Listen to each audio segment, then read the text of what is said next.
Assalamualaikum warahmatullahi wabarakatuh dan semangat pagi para siswa yang Pak Sis banggakan, orang tua siswa yang Pak Sis hormati. Pertama-tama kita panjatkan puji syukur kehadirat Allah Subhanahu wa taala pada kesempatan kali ini kita bisa bertemu kembali lagi walaupun pada saat ini kita masih dalam kondisi pandemi, tidak bisa bertatap langsung, masih secara online. Namun demikian tidak mengurangi rasa cinta kami kepada kalian semuanya ya. Pada kesempatan kali ini kita masuk ke dalam semester kedua tahun pelajaran 2020-2021. Sebelum Pak Sis menyampaikan hal-hal yang terkait dengan kegiatan pembelajaran di SMP YPVDP, izinkan Pak Sis memberikan pesan-pesan keselamatan untuk kita bersama terkait dengan masa yang saat ini, masa pandemi COVID-19 yang keberadaannya tentunya kita tidak inginkan bersama, dan kita berharap COVID-19 ini akan segera berakhir dan kita bisa beraktivitas seperti sedia kala. Anak-anakku sekalian dan orang tua siswa yang pasti hormati, ada 3 hal yang perlu kita perhatikan untuk melindungi diri kita terhadap COVID-19 ini. Sebagai tips, yang pertama yang harus kita pegang adalah iman. Beribadah kepada Tuhan adalah satu hal yang menjadikan kita menjadi lebih tenang. Allah itu memberikan penyakit, tentunya akan Allah juga yang akan mencabut, yang akan menghilangkan satu penyakit tadi.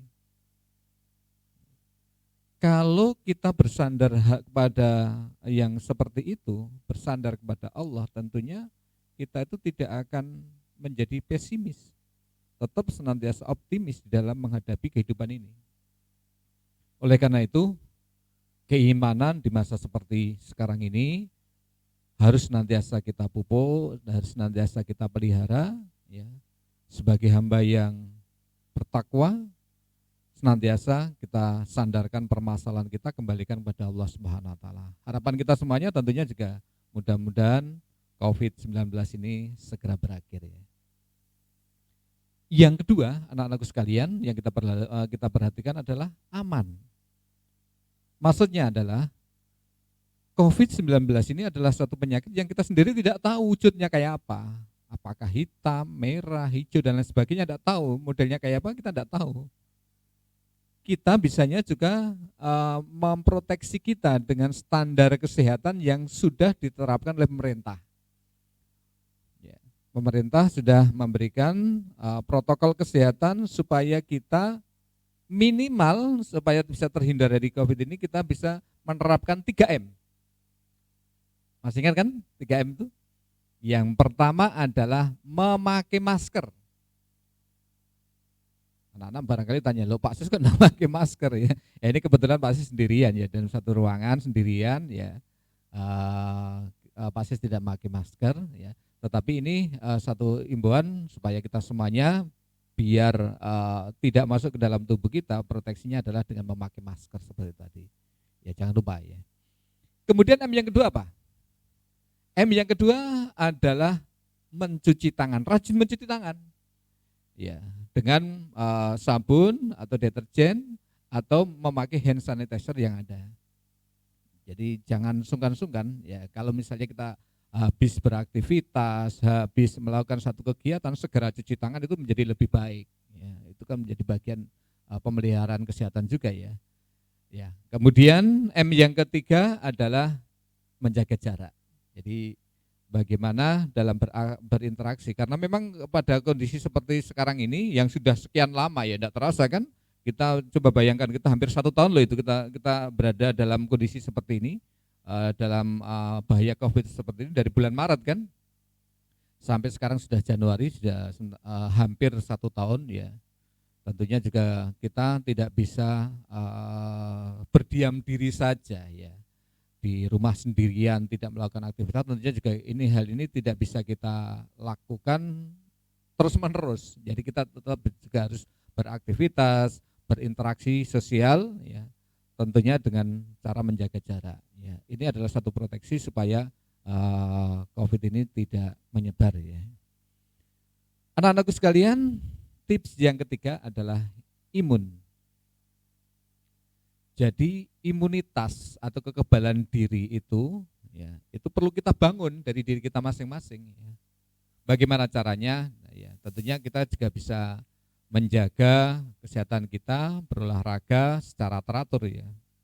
Jogging barangkali, sebelum belajar kalian push up. Lari dulu keliling rumah 10 kali, boleh juga ya. Biar keringat ya, biar keluar keringat ya. Kemudian juga kelola stres. Jangan terlalu stres. Anggap ini kita belajar ini ada rekreasi kan, seperti itu ya. Ya, kemudian juga minum vitamin ya. Kita perlu doping juga vitamin, mungkin ada vitamin apa yang ada, vitamin C, vitamin B kompleks atau dan lain sebagainya ya. Makanan-makanan suplemen ini mungkin perlu kita juga asup juga ya. Kemudian juga istirahat yang cukup ya, dengan porsi yang kalau memang kita bisa ya 8 jam sehari ya, atau berapa jam lah ya cukup lah, jadi tidak, tapi yang jelas porsinya yang cukup ya, jangan terlalu banyak bergadang, mentang-mentang kita di rumah liburan ya, kemudian kita hari-hari membawa gadget, berhadapan dengan internet, kemudian kita berlarut-larut ya, jangan sampai seperti itu ya. Ya, kita perlu menjaga bersama. Nah, dengan seperti itu, ini sebagai bentuk ikhtiar kita bersama. Jadi mudah-mudahan kita semuanya bisa terlindungi dari bahaya COVID sebelum COVID ini berakhir dari dunia ini. Ya, mudah-mudahan kalau kita semuanya menjaga 3 prinsip tadi, imun, iman, aman, dan imun, itu insya Allah kita akan terselamat dari bahaya COVID-19 ini. Anak-anakku sekalian yang Pak Sis banggakan, pada kesempatan ini saya ingin sampaikan beberapa hal yang terkait dengan rapot ya. 1 semester ya, kita sudah lalui ya, kegiatan pembelajaran belajar mengajar secara online ya, suka dukanya cukup banyak ya kalau kita evaluasi ya. Ya, tetapi yang jelas kalian segera akan menerima rapot ya sebagai bentuk representasi ya dari hasil belajar kalian selama semester 1. Jadi kalian mengerjakan tugas, kalian mengikuti belajar secara online, mengikuti ulangan semester dan lain sebagainya. Itu akan terlihat hasilnya dalam bentuk rapot nanti. Satu hal yang Pak Sis mungkin perlu sampaikan dalam ini, khususnya dalam kegiatan selama pembelajaran online ini, ya memang satu hal yang memang hal-hal yang gampang-gampang susah ya. Keaktifan dari kita semuanya. Jadi dalam mengikuti kegiatan belajar mengajar itu perlu mendapatkan perhatian kita semuanya. Bapak Ibu guru tentunya juga sudah sangat memperhatikan ini. Jauh-jauh hari sebelumnya itu Bapak Ibu guru sudah menyiapkan pembelajaran, materi, ya, kemudian rekaman barangkali itu sudah dilakukan jauh-jauh hari sebelum jadwal pelajaran yang kalian mestinya akan terima, seperti itu ya. Mungkin sehari atau 2 hari atau bahkan mungkin seminggu itu sudah disiapkan. Ya, saya juga berharap juga kerjasama dari para siswa ya untuk bisa mengikuti pembelajaran ini dengan sebaik-baiknya juga kan. Kan sudah difasilitasi juga dengan pulsa juga kan, gratis kan. Tidak ada yang kerja kemudian bayar sendiri kan, gratis semuanya ya. Walaupun mungkin dari orang tua ya. Tetapi yang jelas yayasan kemudian dari dinas pendidikan itu juga sudah mensupport berupa pulsa. Mohon nanti keaktifan dari anak-anak sekalian ya untuk kegiatan belajar mengajar ini. Dan yang tidak kalah penting juga adalah peran dari orang tua. Kami memahami, kami mohon maaf Bapak Ibu orang tua yang barangkali memang juga harus menemani putra-putrinya selama belajar di rumah ya, barangkali mengarahkan ya. Yang hal itu barangkali mungkin tidak terjadi di luar pandemi yang seperti sekarang ini. Ya, itu peran orang tua sangat penting sekali. Mengingatkan saja dan lain sebagainya, memantau, memonitor itu satu hal yang sangat diperlukan di dalam pembelajaran online seperti sekarang ini. Jadi tanpa adanya peran dari orang tua, tanpa adanya perhatian dari orang tua, kegiatan pembelajaran secara online ini barangkali tidak akan bisa maksimal.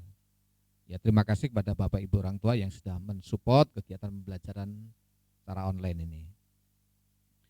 Kemudian para siswa yang Pak Sis banggakan, satu hal lagi yang perlu diperhatikan di dalam pembelajaran online ini adalah aptitude.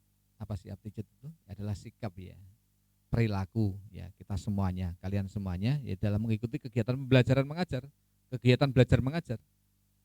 Ya, jadi Bapak Ibu guru sudah tadi Pak sudah sampaikan bahwa Bapak Ibu guru itu untuk menyiapkan kegiatan pembelajaran online itu sudah jauh-jauh hari sebelumnya itu sudah dipersiapkan dengan rekaman, membuat materi, meringkas, membuat presentasi dan lain sebagainya. Lah, mohon dihargailah yang seperti itu dalam bentuk apa? Dalam bentuk sikap, menghargailah. Jadi mengikuti dengan baik itu adalah satu bentuk perhatian. Bapak Ibu guru sudah sangat bangga ya, sudah senang di dalam pembelajaran online yang harus disiapkan dengan jauh-jauh hari, dengan segala bentuk model dan kemampuan masing-masing untuk menyiapkan kegiatan pembelajaran ini.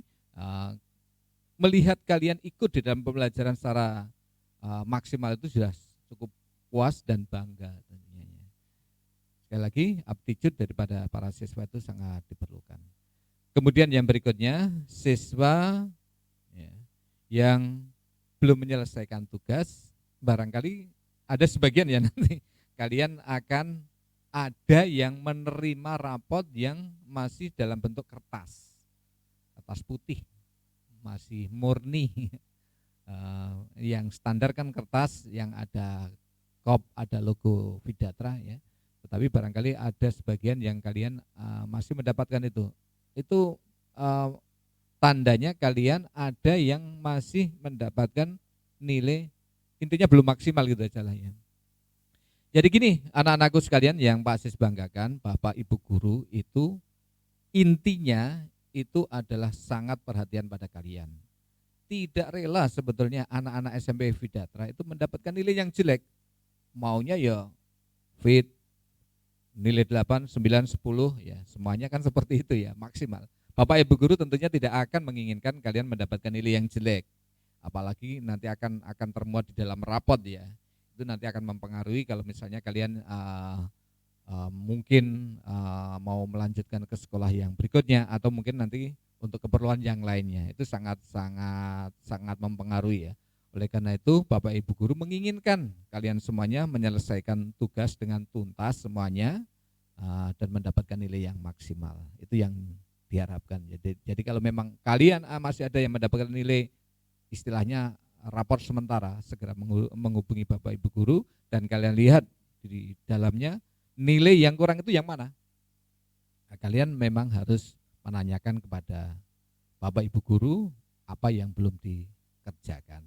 Mohon bantuan Bapak Ibu orang tua untuk bisa membantu mengingatkan para putra-putrinya jika kedapatan rapot yang masih sementara tadi. Baik, anak-anakku sekalian yang Pak Sis banggakan, perlu kami sampaikan juga pada kesempatan ini bahwa di semester 2 tahun ajaran 2020-2021 ini ada beberapa agenda yang memang sudah sangat dekat. Itu perlu menjadi perhatian kita semuanya. Anak-anakku sekalian perlu memperhatikan agenda-agenda tersebut. Yang paling besar, yang pertama untuk kelas 7 perlu Pak Sis sampaikan bahwa di dalam kelas 7 ini banyak waktu, banyak peluang yang kalian bisa gali, bisa maksimalkan potensi yang ada kalian semuanya berada di SMP Vidatra. Jadi kegiatan-kegiatan, lomba dan lain sebagainya itu memang harus kalian maksimalkan. Kalau memang ada kesempatan mengikuti lomba, silahkan diikuti, sangat bagus. Beberapa waktu yang lalu saya lihat ada beberapa siswa kelas 7 yang mengikuti lomba, baik tingkat kota atau tingkat provinsi, dan mendapatkan hasil luar biasa. Pak Asus berikan apresiasi yang sebesar-besarnya. Ya, itu menjadi harapan kami. Begitu kalian masuk SMP Vidatra, tentunya kalian mendapatkan prestasi dan hasil yang terbaik. Ya. Dan Pak Asus berharap khusus untuk kalian semuanya secara umum itu memang pembelajaran online. Sepertinya kita juga akan masih pembelajaran secara online ini.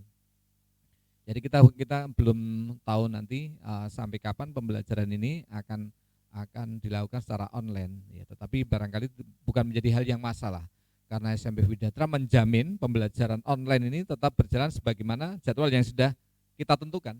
Jadi cuma memindahkan tempat saja ya. Jadi kalau dari hari-hari biasa kita berada di sekolah, tetapi di dalam pembelajaran online ini cuma memindahkan dari sekolah ke dunia maya ya. Ya memang sedikit banyak ada kendala yang dihadapi, namun alhamdulillah sepertinya di semester 1 kemarin bisa teratasi permasalahannya semuanya. Ya, mohon untuk kelas 7 untuk bisa mengikuti pembelajaran secara intens ya. Kemudian untuk siswa kelas 8 perlu saya sampaikan, pasti sampaikan bahwa agenda yang paling dekat ini adalah asesmen kompetensi nasional. Yang di dalamnya ada asesmen kompetensi minimum atau AKM. Yang itu nanti kalian akan hadapi insya Allah di bulan Maret. Ya. Di bulan Maret nanti kalian akan mengikuti AKM ini. Jadi AKM ini adalah satu program dari pemerintah menghilangkan program UNBK, ujian nasional, ya.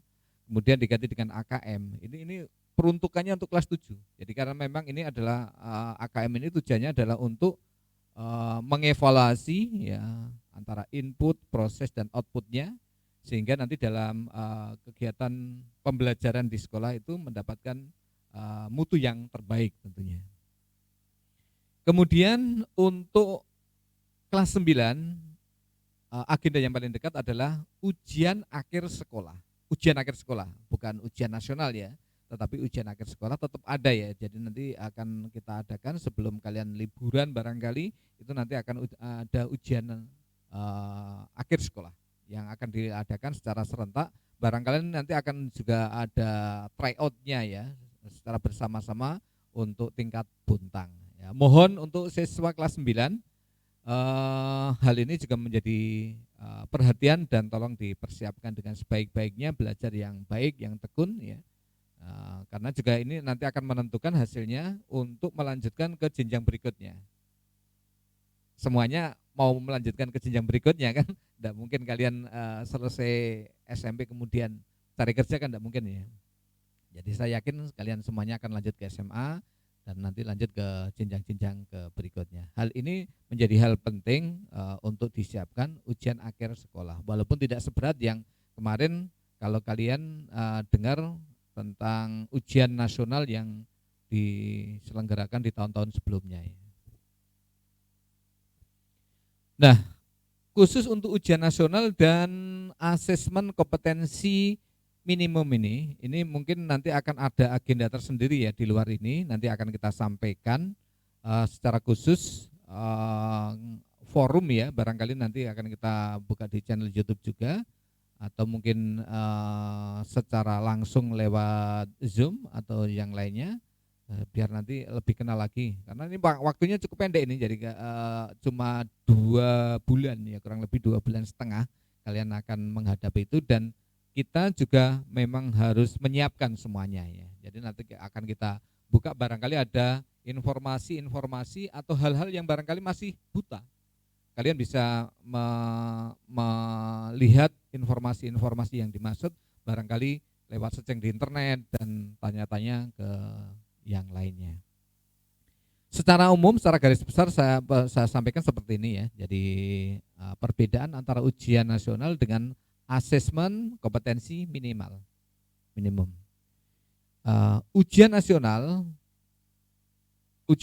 itu diperuntukkan untuk kelas 9, ya, kelas 9. Kemudian ujian nasional itu diikuti oleh seluruh siswa,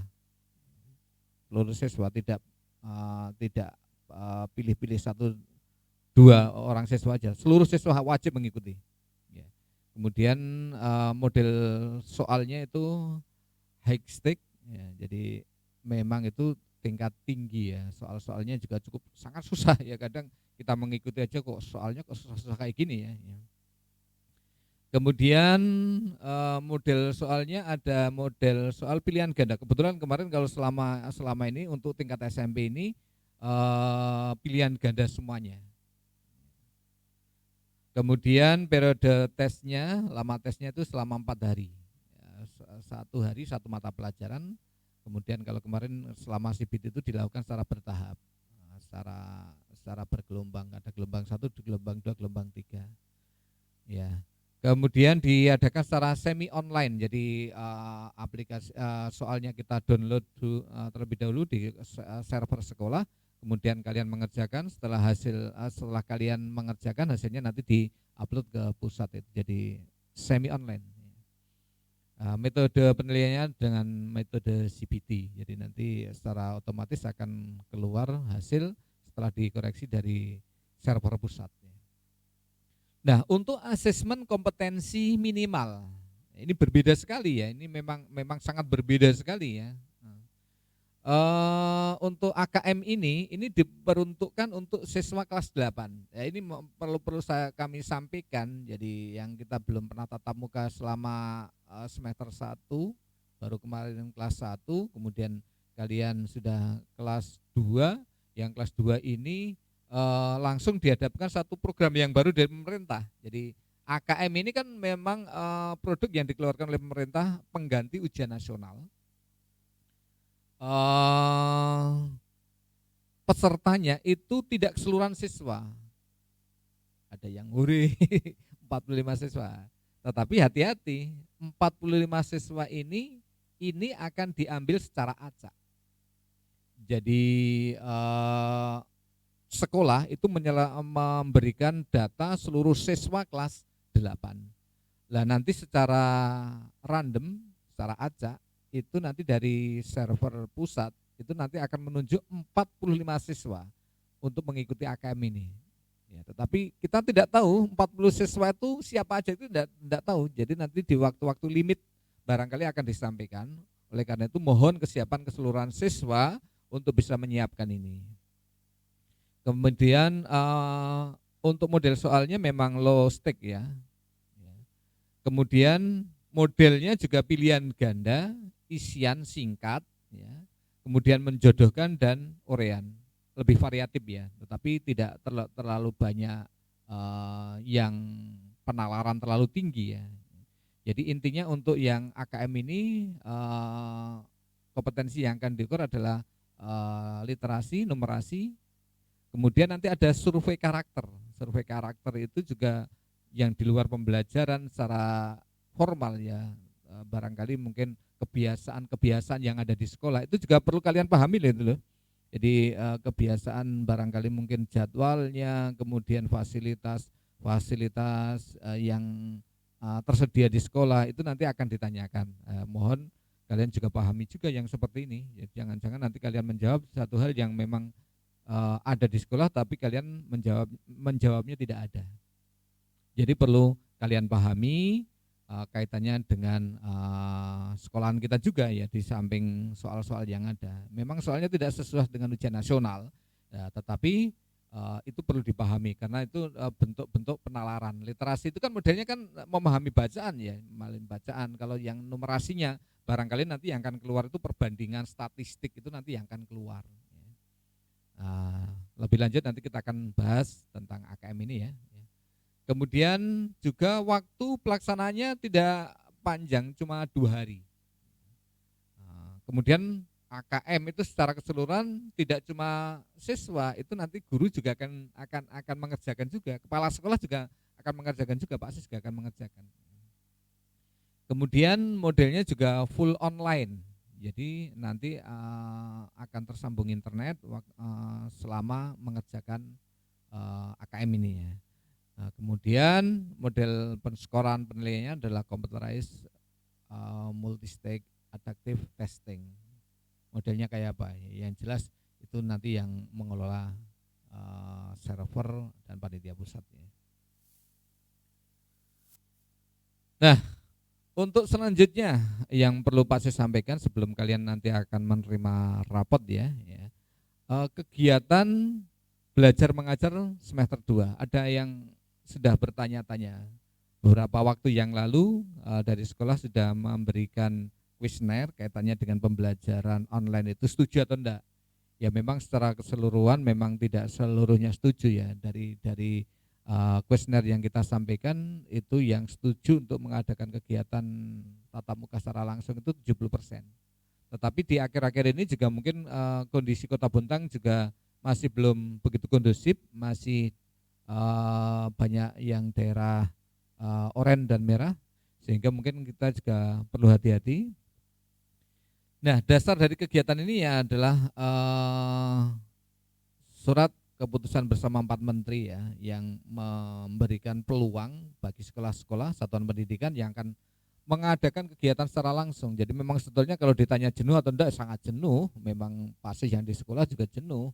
Orang-orang tua yang ada di rumah juga lebih jenuh lagi ya. Kalau kalian enjoy atau enggak ini dengan online ini? Ya, ada yang sangat senang, tetapi juga barangkali ada juga yang jenuh juga ya. Ya itu yang menjadi latar belakang mengapa kita perlu tatap muka atau enggak ya. Nah, kemudian kesepakatan Dinas Pendidikan Kota Bontang itu juga kemarin memberikan arahan beberapa waktu yang lalu dari Dinas Pendidikan Kota Bontang, Kebudayaan, Pendidikan dan Kebudayaan Kota Bontang memberikan arahan peluang untuk mengadakan kegiatan pembelajaran secara langsung ya. Nah, tahap-tahapannya kan biasanya setelah kita penuhi secara persiapan fisik, insya Allah lah SMP Vidatra sudah sangat siap ya untuk mengadakan kegiatan pembelajaran secara tatap muka langsung ya. Ya. Kemudian prosedurnya sudah kita lalui, kita sudah bentuk juga gugus COVID SMP Vidatra yang melibatkan komite sekolah, paguyuban kelas ya. Kemudian hal-hal yang lainnya sudah kita siapkan sedemikian rupa. Namun demikian kalau untuk yang di Vidatra ini kita juga masih minta persetujuan dari gugus COVID PT Bada kaitannya dengan pembelajaran secara tatap muka. Namun demikian secara umum kegiatan belajar mengajar di semester 2 ini kita awali mulai tanggal 4 Januari 2021 ya, hari Senin ya. Jadi saya berharap kalian semuanya siap ya untuk memasuki semester yang kedua ini dengan semangat baru. Habis tahun baru ya tambah semangat baru lagi ya kan seperti itu ya. Ikuti kegiatan belajar mengajar dengan baik. Ikuti arahan yang disampaikan oleh Bapak Ibu guru dengan sebaik-baiknya dan jangan menunda-nunda tugas. Jadi kalau misalnya kalian masih menunda-nunda tugas, cobalah ambil pelajaran dari yang semester yang satu kemarin. Kalau kalian masih ada berapa tunggakan yang akhirnya itu mengakibatkan kalian tertunda-tunda cukup banyak tugas, itu perlu diperhatikan semuanya supaya kalian sendiri akhirnya itu nanti kan akan larinya ke kalian lagi ya. Jadi supaya kalian enak dalam belajar, tidak numpuk tugas. Seluruh tugas yang diberikan oleh guru mohon segera dituntaskan, dilaksanakan dengan sebaik-baiknya. Insya Allah kalian tidak akan numpuk-numpuk tugas nanti di akhir semester ya.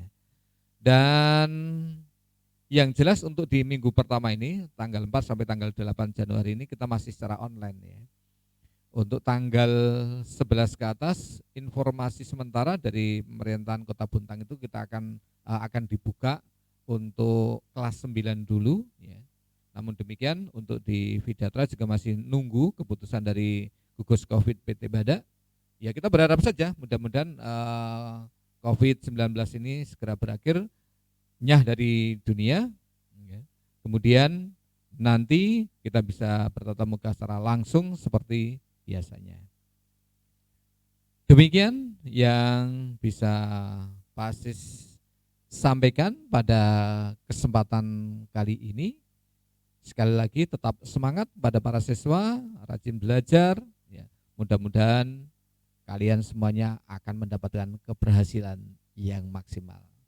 Semangat ya. Demikian, Assalamualaikum warahmatullahi wabarakatuh dan sampai jumpa pada pertemuan berikutnya. Assalamualaikum warahmatullahi wabarakatuh.